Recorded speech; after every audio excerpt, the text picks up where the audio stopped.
Hi, my name is Bada Akintunde-Johnson, and I am an under 40 CEO.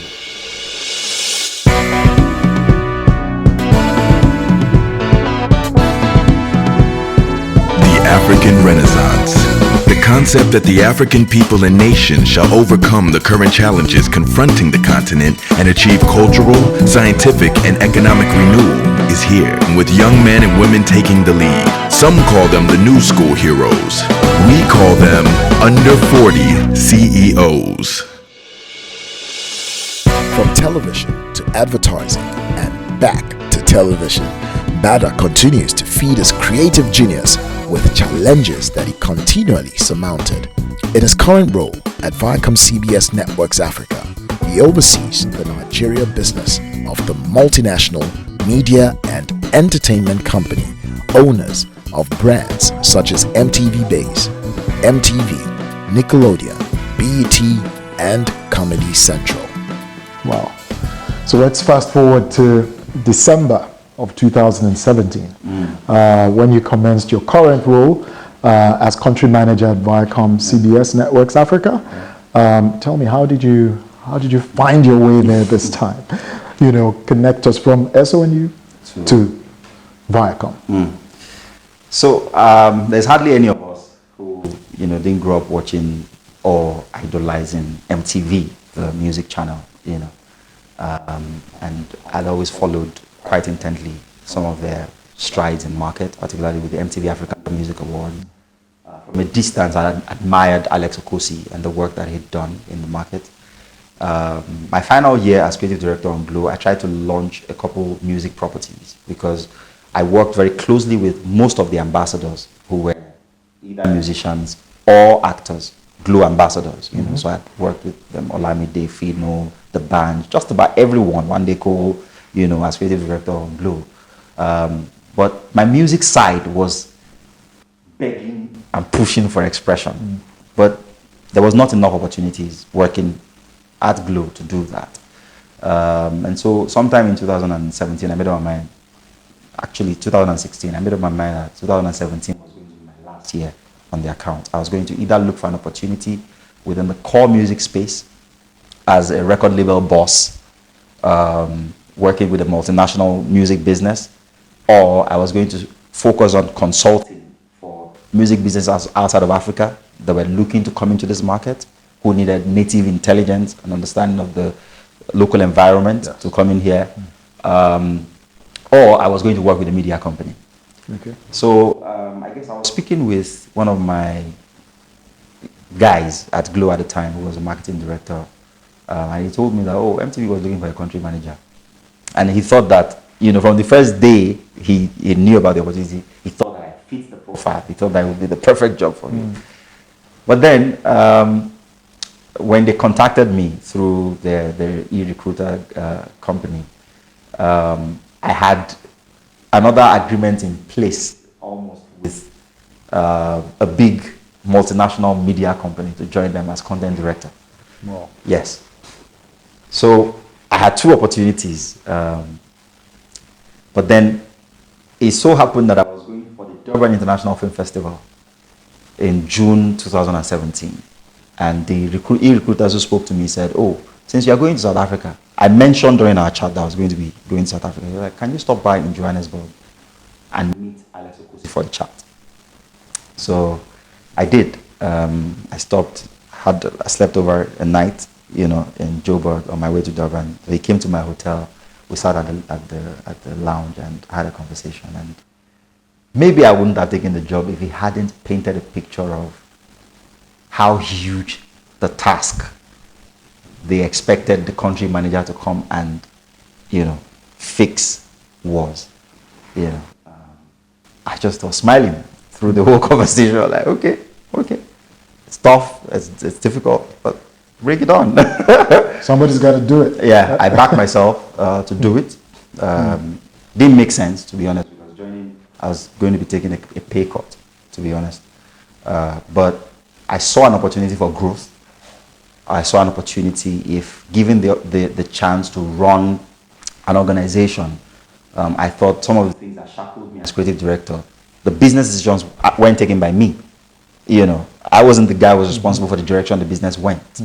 The extent to which I could express my creativity was curtailed within the confines of the decisions that the business leaders were making. So I thought, why not step up and be the guy who made the decisions? Step up and be the guy who decided things. Amazing. So you mentioned challenges that you were coming to resolve. So what were those challenges, at this business that you were coming in to resolve, and which of them were peculiar to this market? In fact, the most challenging one was peculiar to this market, which is that, no disrespect to the guys who had worked in the business prior, but for some reason, the perception among the customers of the business, and by customers I don't mean the consumers or audiences, I mean the partners within the market, like the brands, the media agencies, was that ViacomCBS, because of the prestige and the reputation, was inflexible. It was either their way or the highway. And Nigeria, you can't have that sort of reputation. People perceiving you as being inflexible, being rigid, being very, very reluctant to bend backwards or to shift grounds to accommodate other people's, positions and stuff. Again, there was a lot of non-Nigerian perception around the brand. Oh, they're not those South Africans or those, Igbo people. You either play by the book, or you don't even bother with them. Yeah. So we needed to change all of those perceptions. We needed to bring some more warmth around the brand, a lot more Nigerianness. We needed to sort of repair some of the strained relationships in the market, especially with our key stakeholders. We needed to engage. We needed to put a more human face to the brand, a more Nigerian face, a more Nigerian voice. And I think that that was a challenge that directly impacted bottom line, because when people feel like you are rigid or inflexible, they don't want to do business with you. It's just natural. And there are a plethora of other options in markets. So, they're not bound by duty or whatever to do business with you. So that was having a negative impact on revenue. And I think in a way, my relationship with a lot of players in the industry, both on the media side and on the talent side, also helped to be able to pick your phone and call, people directly and say to them, see, this is my peculiar situation. This is how our business works differently from how other businesses work. For instance, if you deliver something you want to go on air to us now, I can't plug and play it because it has to go for QC first, and then it has to go to Amsterdam where we play out. We don't play out from here. So if you can just walk into another TV station and they can put it on, we can do the same. But you're not going to get that guy to understand by just telling him don't bring it, or turning him away. You're going to get him to understand and give you that material in advance if you properly engage and explain things and be, empathize. So that's maybe the most critical work that we needed to do. And of course, we needed to also get more creative with some of our offerings in the market. And having worked in the marketing communication space, understanding how to create bespoke solutions to clients' needs, resolving clients' pain points was stuff I've done as my bread and butter within the advertising space. So it was easier to also put a young team of guys together and get them to prioritize brainstorming, the creative process itself, and positioning ourselves in market also to brands as the guys you can come to with your problems. And we won't give you blanket on air or just put your adverts here kind of solutions. We'll develop a 360-degree a solution that may or may not be content driven. You mentioned that it was easier to do this based on your background and all, but tell me, have you, in the course of building this, failed at any point in time? Of course. I try to run my own business with a partner, Biola Kazim, is quite popular in the media space, particularly sport. We jointly owned a show on City FM when City FM launched way back in 2010, I think, called Final Score with Biola and Bada. At the beginning, they ran all weekdays from 6 to 6:30, and then it ran Mondays, Wednesdays, and Fridays only after a while. And just, being responsible for creating the content, responsible for selling the content, were things that we needed to do jointly. And it was tough because I was also holding a 9-to-5 in an ad agency at the time. So it was very challenging. It was very, very challenging to get, again, because CTFM was a new radio station, hadn't quite shown up on the ratings yet. To get brands to advertise on the station was a big challenge in the first year. But we were able to surmount it. A lot of people trusted us because at the time, both of us, because of our appearances on the biggest football properties on TV, we had done years of UEFA Champions League analysis, years of Premier League live analysis, years of FIFA World Cup analysis on TV. So coming together, we had, some sort of, call it clout that we could leverage on a new platform.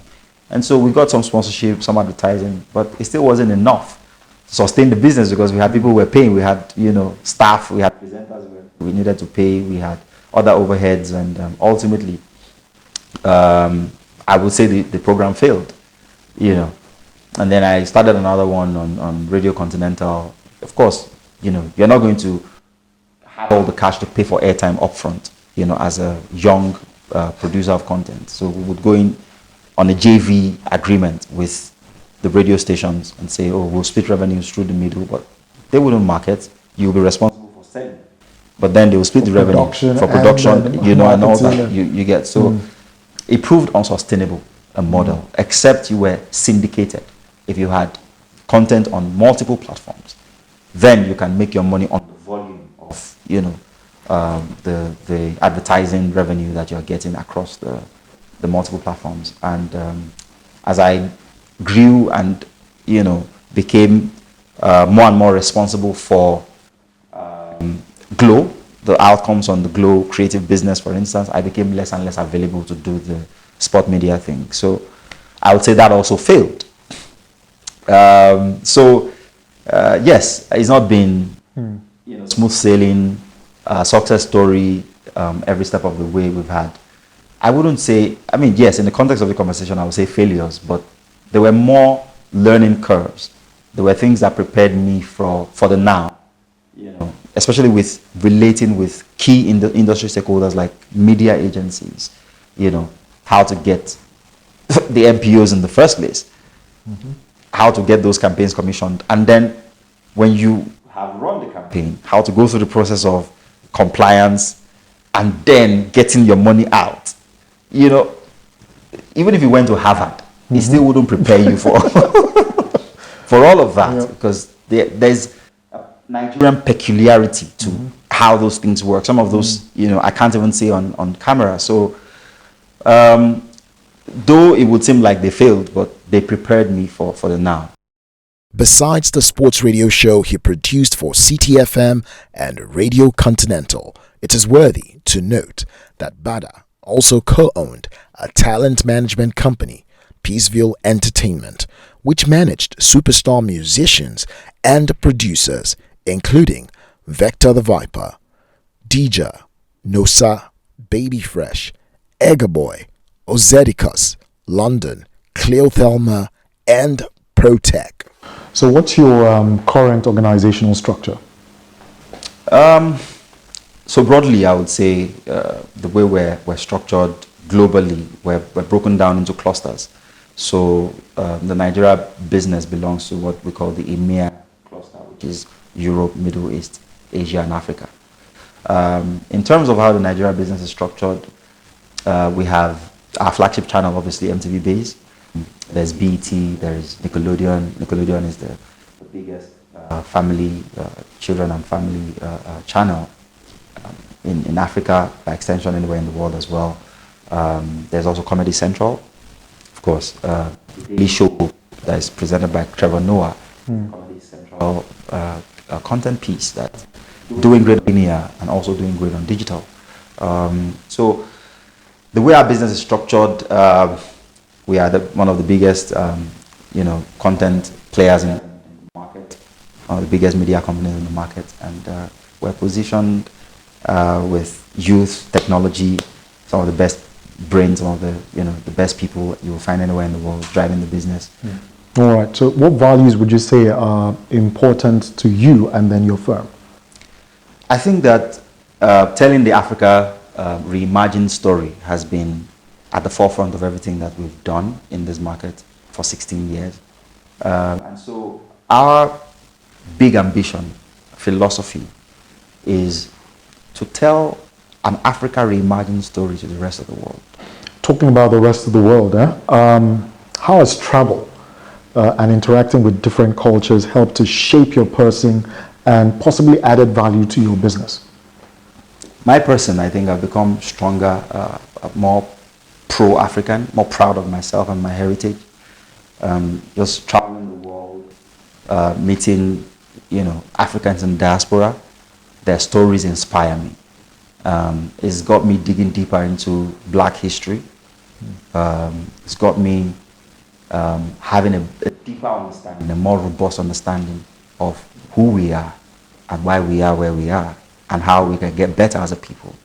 It's got me more passionate to remain here, to solve as many problems as I can solve, to inspire as many young people as I can. Even if it's just 10 in my lifetime, it's good enough.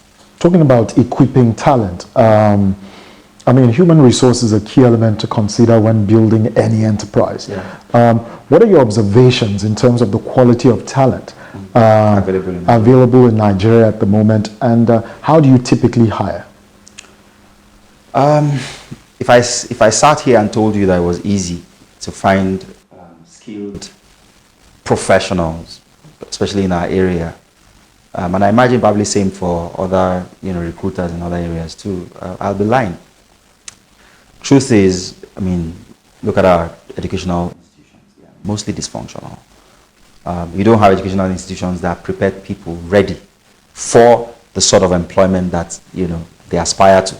So there's a big gap that still needs to be filled. I mentioned how I had to go to Orange Academy to be prepared for my opportunity in the advertising industry. Orange Academy is a private initiative. It's not like government owns a school that prepares people who study mass communications who want to practice advertising. The gap between studying mass comm in a Nigerian university and practicing advertising, public relations, journalism, whether print or electronic or broadcasting, is so huge. It's a chasm. You can't have a natural transition or progression from school to practice. You can't. And so that continues to be a significant challenge because you have graduates who carry all the paper certification, but they really can't do the job. And so you have to hire with a mindset of who has the highest potential to learn quickly, who has the highest willingness to grow quickly. So you've got to train, you've got to mentor them as you plug them in, you show them the ropes. If they have the hunger, to learn very quickly, it's not rocket science. They will learn, they will get better. But the mindset of the recruiter has to also be patient, has to also be being hands-on with the mentorship and just helping them through the process. Okay. So how would you describe your leadership style? Human. I always believe that the most important resource any leader has are the people, not followers, people. I don't believe that some people are leaders and some people are followers. It's an old paradigm that's got to change. People in leadership are opportuned to serve the people they work with. So I see myself as fundamentally a servant to the people that I have the privilege to be responsible for, if I can put it that way.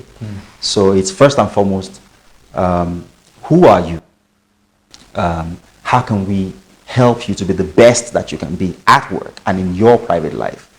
My best leadership maxim actually says, people don't care how much you know until they know how much you care. So you can't get people to a point where they produce at their optimum if they don't know that you're connected to them and you're invested in their growth and their future success as well. I believe that, we can get to a point where we're connected almost family-like in the workplace. If you speak to anyone who's worked with me before, they'll tell you that's my style. I'd like to know, what is the biggest letdown that you've experienced in your career so far? It's hard for me to pick out something I see as a letdown. Like I said at the beginning, I see every disappointment or every failure as an opportunity to learn something new. Yes, I've had disappointments, and I expect that I'll be disappointed today or tomorrow, and learn something new. But I always carry a mindset of try, push, and work to achieve the best, but also know that the worst can happen along the way, and prepare your mind to respond. For a business leader who sees challenges and overcoming them as a natural phenomenon, Bada considers his leadership style as human. On his journey to reimagining Africa, does he take occasional stops to refuel? What does he do with his downtime amongst other lifestyle choices?